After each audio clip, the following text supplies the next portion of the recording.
What's up, guys? Welcome back to Fighting Food Insights, the place to be for the average sporting insight, talking all things sport at the average level. It's mid-October. Let me set the scene for you. Before I talk couches, before I talk PMs, PNGs, cars, Bathurst, motorsports, before I talk any of that, let me set a scene for you. It's mid-October, early to mid-October. Okay. It's a gloomy day. Hasn't rained yet, but there's showers on the march. Okay. All right. Clouds are heavy in the sky. There's a light drizzle, actually. There might tend to be a light drizzle. Heavy winds. And in said heavy winds, all you can hear is the tattered flutter of some sort of fabric caught up on a fence. All right. And you can hear the faint murmur of voices. Said voices belonging to rugby league and or / sporting, content creating, influencing type people.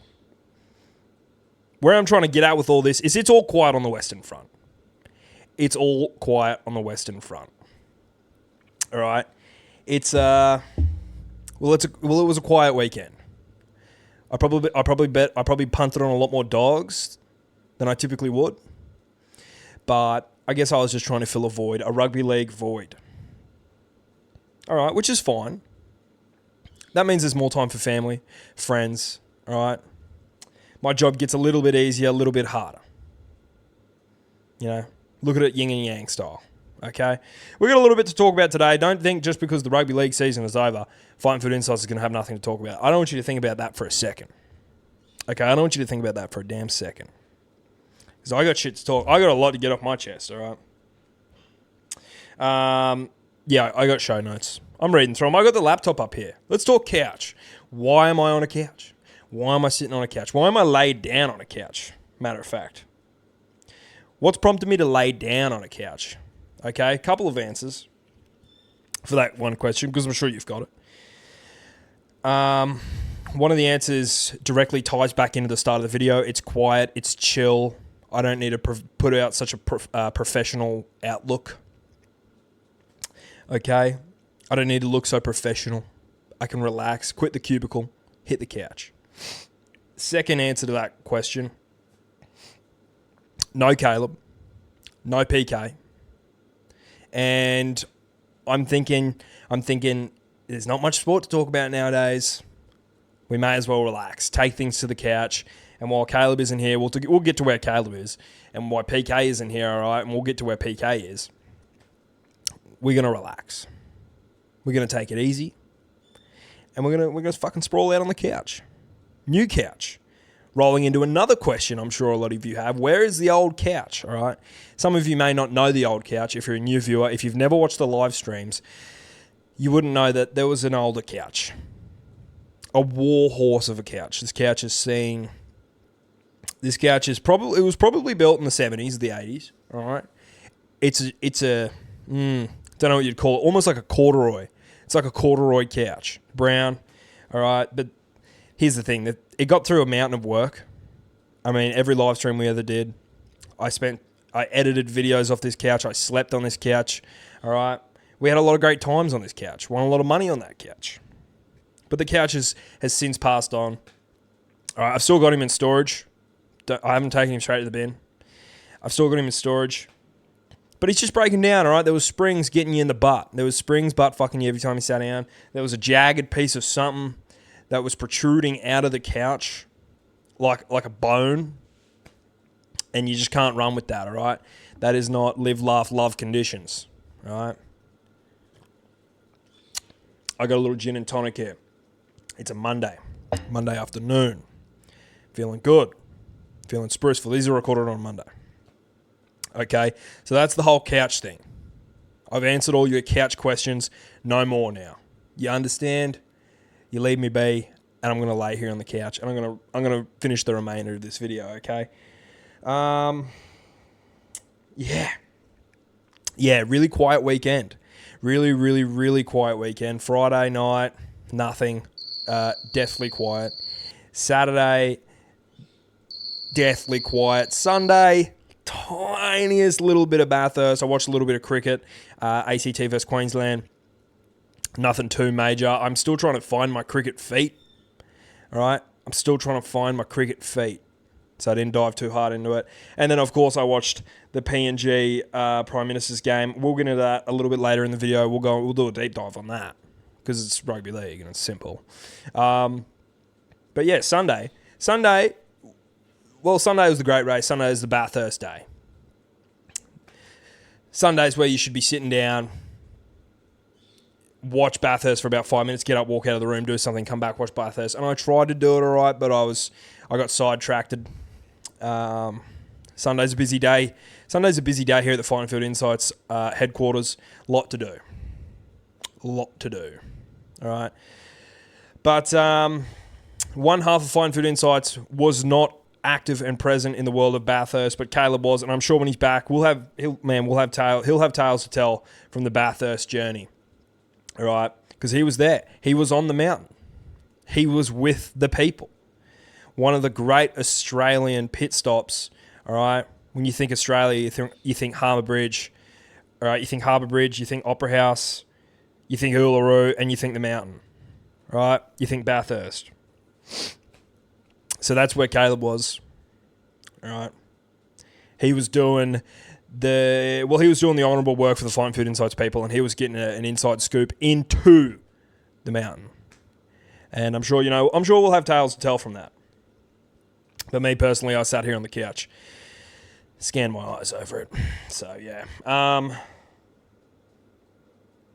reading notes here, guys. Dude, I think that's actually it. I think that's actually it for the intro part of the video. We may be going to do a live stream for the Pacific Championship, Kiwis versus Tonga, I believe, on Sunday. We're just going to see how that plays out. Not too sure. See how that plays out. That's a big maybe. That's a big up in the air. But it could happen. There's a chance. But yeah, other than that, it's Bathurst. It's really quiet. It's a little tiniest bit of cricket. And it's scorchingly hot. All right, I'm dying sitting here. So if at any point you see me with a red face all sweated up, it's because it's hot. There's a fan going. You'll probably hear it in the background. It's hot. Yeah, I think that's all I've got for the intro. I think that's all I've got just to warm you up, lube you up a bit. We could talk a little bit of news.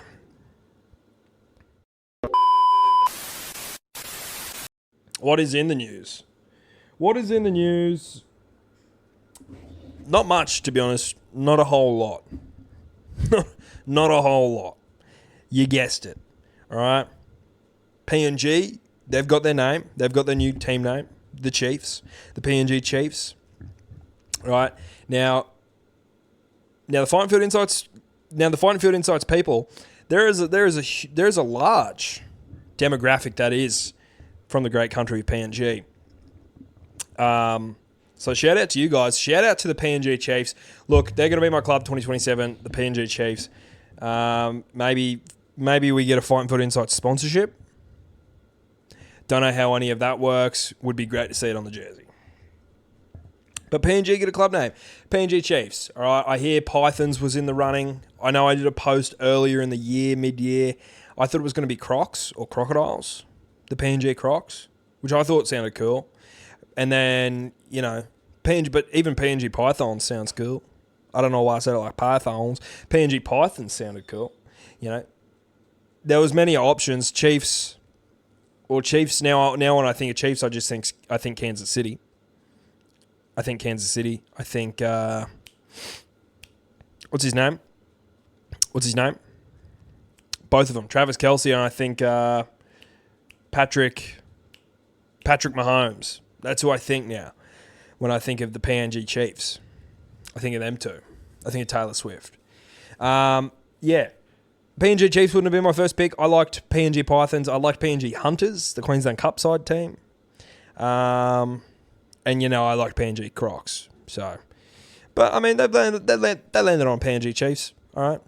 So it sounds cool. I'm sure they'll have. I'm hoping they have good kids. I'm hoping they have good kids. All right. Carter Gordon going back to rugby union. I'm telling you, the news is at an all-time low. Carter Gordon's going back to rugby union. Played a total of one game for the Titans. And was honestly like bare average, like so average. The one game he played for the Titans, I put like $100 on him, and he didn't touch the ball once. So yeah, he's going back to the Reds or something. He's done. He's back to union, probably in good time too. World Cups and that. Apparently might be selected in a team to tour Japan, England, something like that. So yeah, I mean, it's Carter Gordon. What are we talking about? Rugby union. Rugby union's getting their get back. All right. We've only got Mark for one more season. They're taking Carter. They took what's his name, Joseph Suaalii. And then, if you've got to start looking into, Rugby 360, that's technically union. Be it isn't, Super Rugby or Test Rugby or anything like that. But it's still a form of rugby union. We're getting poached. All right. Last week, we actually spoke a little bit about Rugby 360. I was going to talk Rugby 360 anyway, but this was a perfect roll through into it. I was going to talk Rugby 360 because we kind of glazed over it. I didn't really have much to talk about when it comes to 360. I'm just going to call it 360 because saying Rugby 360 every time is a mouthful. Pause. Spoke about Cameron Munster going to Rugby 360, which at the time I just thought was like just a big media blowout, which I still actually think it is. Sorry, that was probably really loud. I just ate the mic. I still think it is because it's like, does Munster have a background in rugby league, rugby union? Is he a rugby union guy? I don't know if he is. I've never heard anything about him being a union guy. Okay, he comes from Queensland. I didn't think us Queenslanders were much of the union type. All right. So yeah. But the big one is Payne Haas, because there is interest coming out of Payne Haas. Payne Haas is interest. He's in talks. There's nothing about Cameron Munster being in talks. Payne Haas is in talks. And he's when you think rugby union, this like the player type, I think a Payne Haas. Towering, physical, not overweight, can just move like a little guy. All right, he's perfect for rugby union. Perfect. And they're talking big numbers. Saudi oil money talks big numbers. I'm talking live golf. I'm talking boxing. I'm talking UFC. All right. It talks big numbers. All right. So when big numbers start getting thrown around, big bickies, that's when you start to think, well, hey, I'm hearing numbers about 3.3, 3.5. 3.5. And look, they can put you anywhere you want to be in the world. They can put you in somewhere with, taxation laws that are really flexible. Okay, I don't know what the proper terminology is for that. Okay, tax void or something. Monaco, etc. They put him up there. He's getting 100% of the money he makes. That 3.5 million. In equivalent, what's 10 million Australian or something. I don't know. It's a lot of Chinese whispers. I hear a lot of things. By the time they get to my ears and come out my mouth, pause. Okay, the story's changed a little bit. But 3.5 million is what the offer is.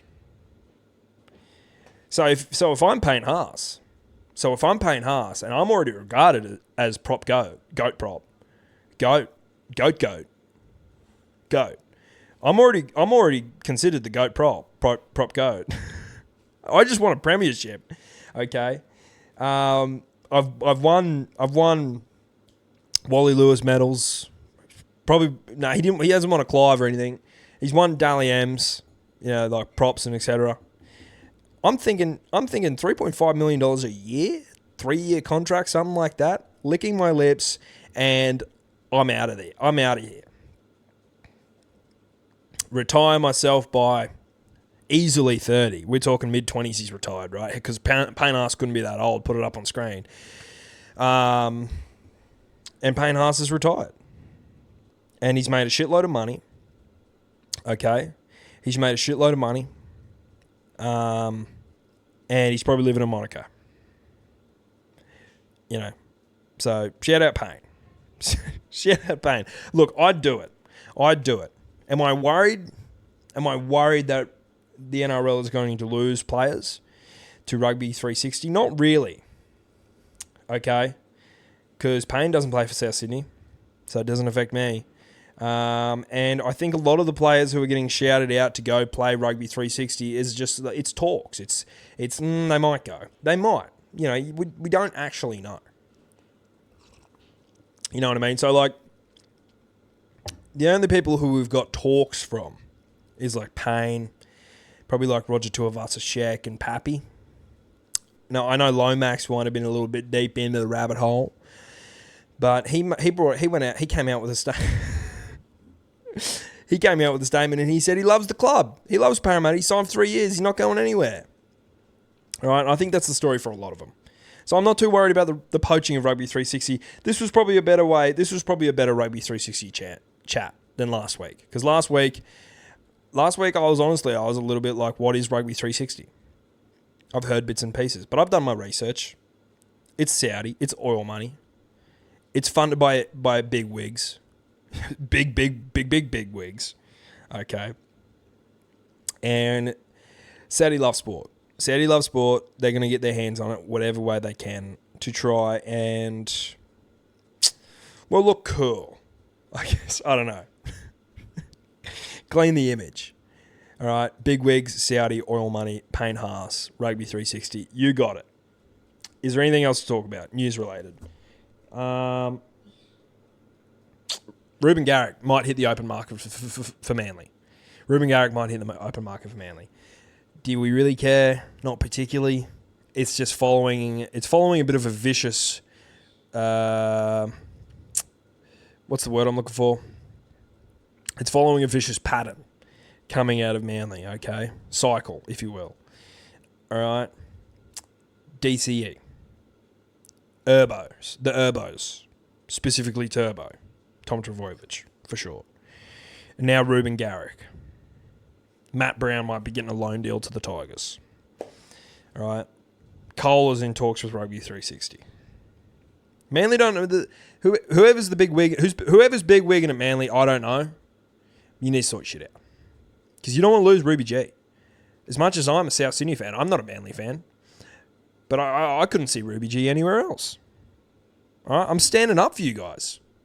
I couldn't see Ruby G anywhere else. He's got to be at Manly. All right? Don't let the man walk. Okay? Otherwise, David Fifita is pretty close to South Sydney Rabbitohs. I hope. I'm just seeing a lot out there saying Dave Fifita's close. So, you know, hope so. But that's it. That's it for news. Let's talk PNG, let's talk Prime Ministers, let's talk Australia, let's talk zero conversions. Sunday, 3:05 p.m. What the fuck did I watch? Okay. Good game in that. Really great game in that. But I'm taking the glasses off for a second here because I got to level with you guys. Zero. I'm pretty confident 0 conversions. I'm going to pull up my phone right now. We're going to check this. I'm fairly confident 0. Nilch. Donuts. Conversions.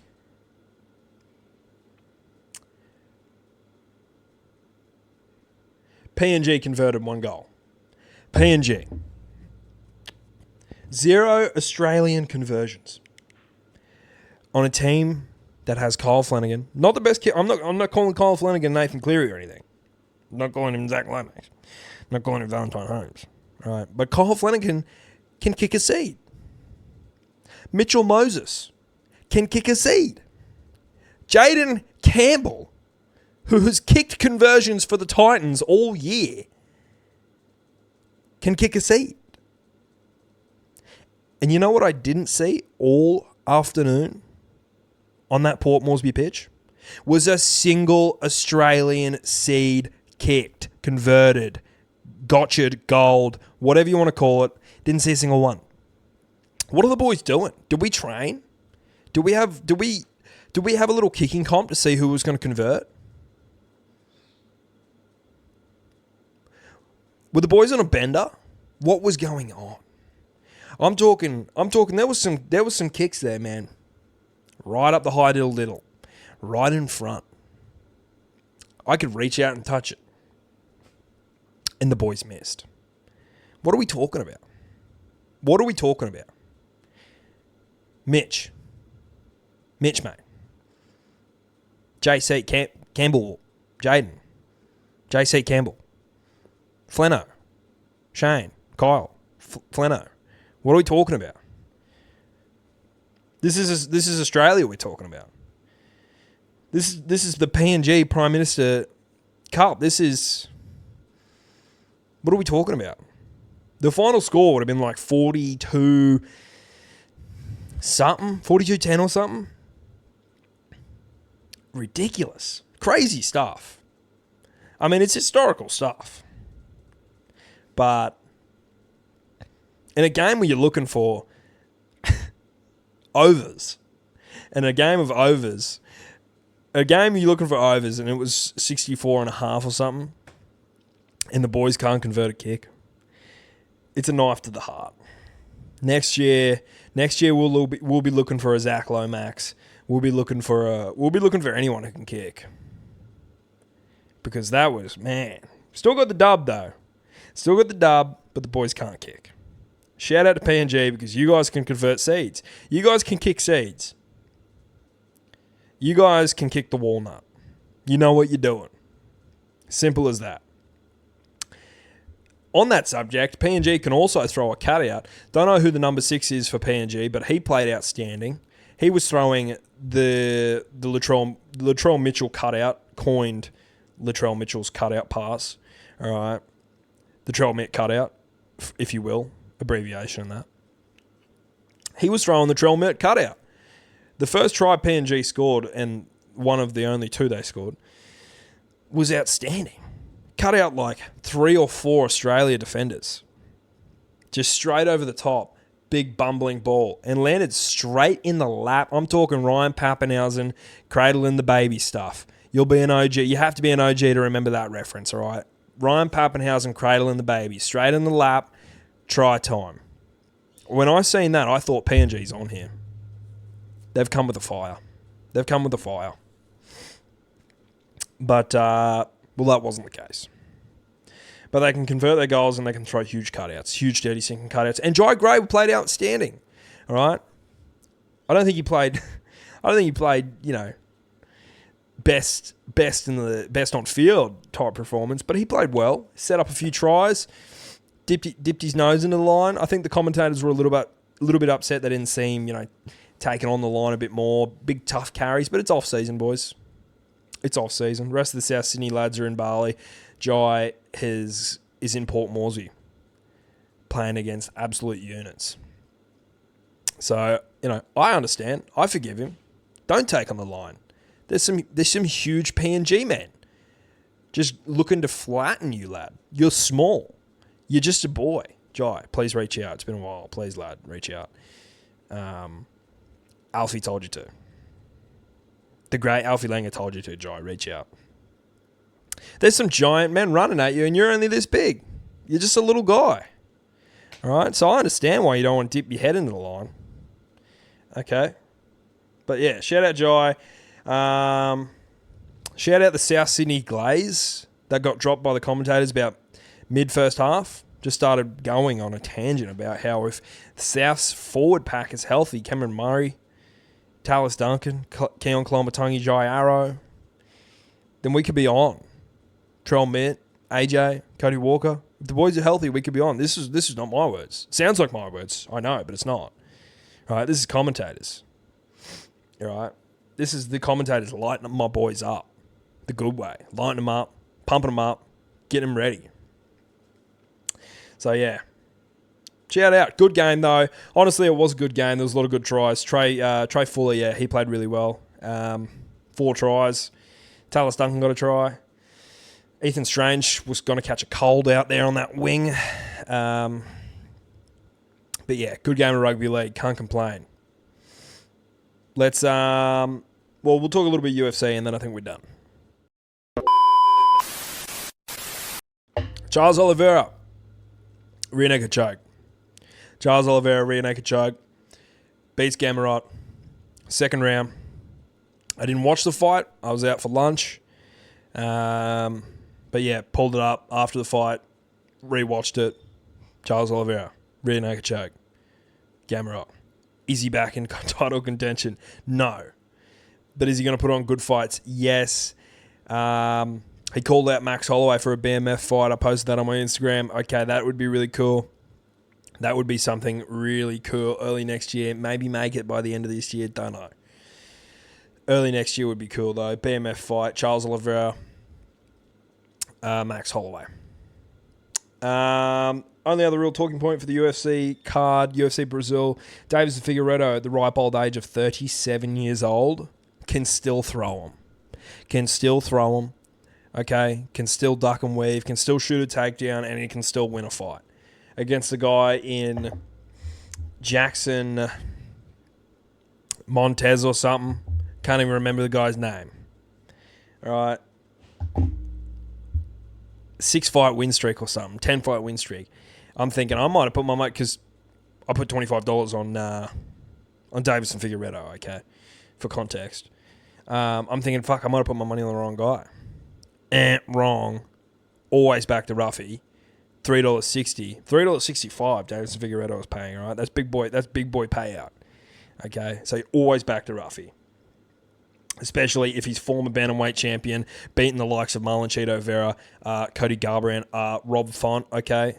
Has gone toe-to-toe with the big dogs, the Piotr Jans, the Corey Sandhagens, okay? So, yeah. Shout out Davis and Figueiredo. Great fight. 37, by the way. And he can still throw him. Yeah, that's it. Outro. Thanks for watching, guys. All quiet on the Western Front episode of Fight and Field Insights, alright? The place to be for the average sporting on-site, talking things average level. Yeah, not much to say. Hats are on the way. Okay. I am in talks with a manufacturer, so the hats are finally coming. They look very similar to this. Alright, so if you want to get your hands on one, I'm going to work out how to get you. I'm going to work out how to get you guys some hats. But otherwise, thanks for watching. Like, subscribe. Okay, we're at 3.8 or something. We got a lot of you guys following now. So let's get to 7K by this time next week. So yeah, subscribe. Check out Spotify. Fight and Field Podcast. It's going to be on screen. That's a little bit quiet. We need to get the Spotify a little bit more pumping. And then check out the Instagram. Because Instagram's good. Instagram's cool. I post a lot of shit on Instagram. And if you're not following Instagram, you're missing out on so much. So much behind the scenes. BTS content. So go check out the Instagram. That's where you'll get yourself a hat. If you follow the Instagram, you get yourself a hat. Righto. Hooroo. Have a good night. Have a good weekend. See yous this time next week. Well, hopefully there's a few more faces. PK come back. You can blame it all on me. I just miss PK. Because I need me a producer. Ba-da-dum, ba-da-dum, ba-da-dum.